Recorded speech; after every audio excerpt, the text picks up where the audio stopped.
They have this thing down in Tijuana where you go in and they literally put a needle into your in your neck.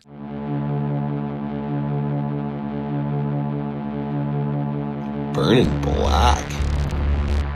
In 26 of the 33 traditional candy brands tested, arsenic was detected at elevated levels. Billionaires quietly getting their blood filtered, everyday food testing positive for dangerous chemicals, and now this strange snow blanketing huge parts of the country. At first glance, it all looks random. Unrelated stories, just another weird news cycle. But once you start digging a little deeper, a pattern starts to form. And once again, nobody in the media seems willing to connect the dots. I'm sure some of you have seen those videos of billionaires talking about getting their blood filtered in foreign countries. They have this thing down in Tijuana where you go in and they literally put a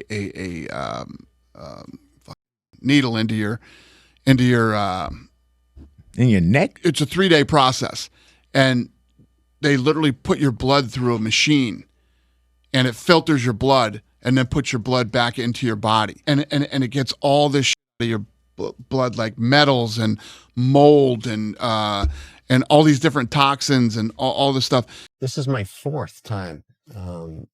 I come here every time I come to Dubai. Anytime I come to the UAE, I make sure I take at least half a day to come here. The great thing about the procedure here is you can measure it almost immediately in how you feel.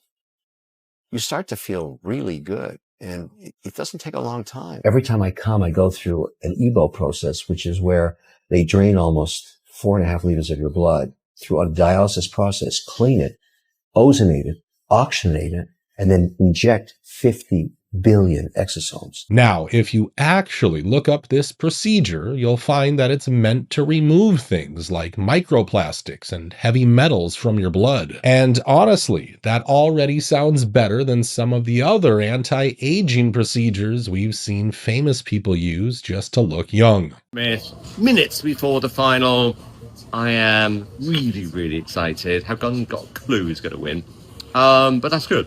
Hope you enjoy the show. Thanks for watching, everyone, and take care. Bye-bye. But what really caught my attention was when these blood filtering videos started popping up, because they're blowing up right now as we're hearing things like this from the government. Through independent testing conducted by certified laboratories, the Florida Department of Health tested 46 different candy brands from 10 different companies. Of those, 33 were traditional, well-known candies, brands that we grew up with, things like Three Musketeers and Snickers and Skittles and Nerds and Kit Kats and Jolly Ranchers.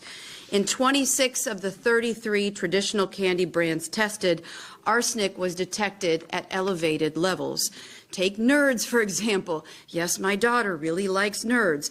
According to the department's analysis, consuming more than 96 Nerds, the small granular pieces of Nerds in a year, exceeds what is considered a safe annual arsenic exposure for children. The same with Jolly Ranchers.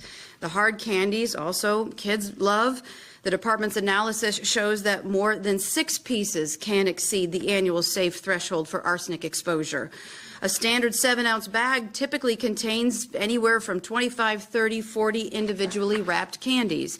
Most Americans grew up eating these snacks and candies, and our kids are still eating them today without realizing what they're actually putting into their bodies. And this high level of arsenic isn't just limited to candy. It's also showing up in rice, even in some bottled water. And now some people are saying these same heavy metals might even be in the snow covering large parts of the country right now. Surely you remember that totally natural snowstorm that just hit the US.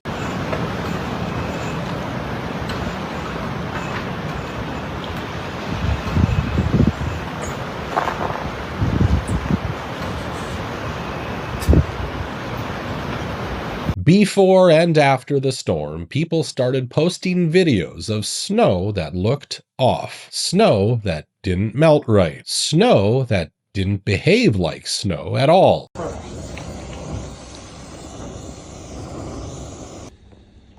Get right over here, son. I'll show them what we did right there.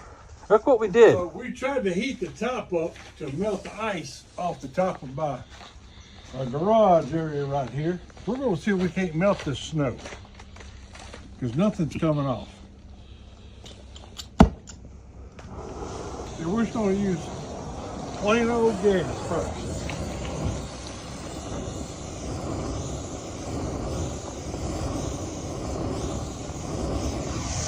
That's crazy. That's crazy. Put some oxygen to it like you would. If you were going to cut a piece of metal.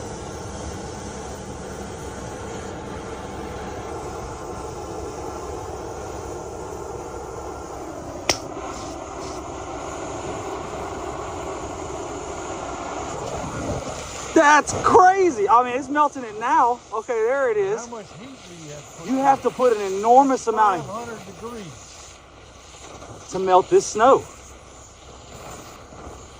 And even then, it's having problems. Yeah. Of course, experts were quick to jump in and say people were overreacting, that there's nothing to worry about, that snow has always been like this, apparently. But then someone actually took the snow and had it tested. According to that report, it showed high levels of mercury, lead, and aluminum. Now, I'm not telling you to blindly trust that report, but that doesn't mean you shouldn't stay vigilant, because there's a reason these rich people are suddenly obsessed with filtering their blood or replacing it altogether. And while they can afford to remove toxins from their bodies, most Americans don't have that luxury. So staying aware is really our only option. Now, moving on, I want to show you some pretty shocking admissions that senators have made about the surveillance network in this country. My point is, when you've got in a single year 278,000 improper queries, it seems to me it makes no difference to the Americans whose data was improperly searched to say, well, but it's really okay because you weren't targeted. Yeah, all your stuff was read, all your private stuff, but don't worry, you weren't targeted. I mean, apparently you were effectively targeted. Each time we bring up this issue or another issue related to it, we tend to hear a very similar set of arguments. The arguments go something like this. Yes, there have been problems in the past. Yes, there have been abuses of FISA 702.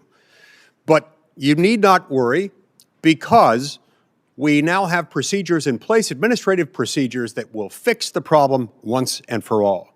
We now have to have even more layers of administrative approval within the agencies charged with administering this framework.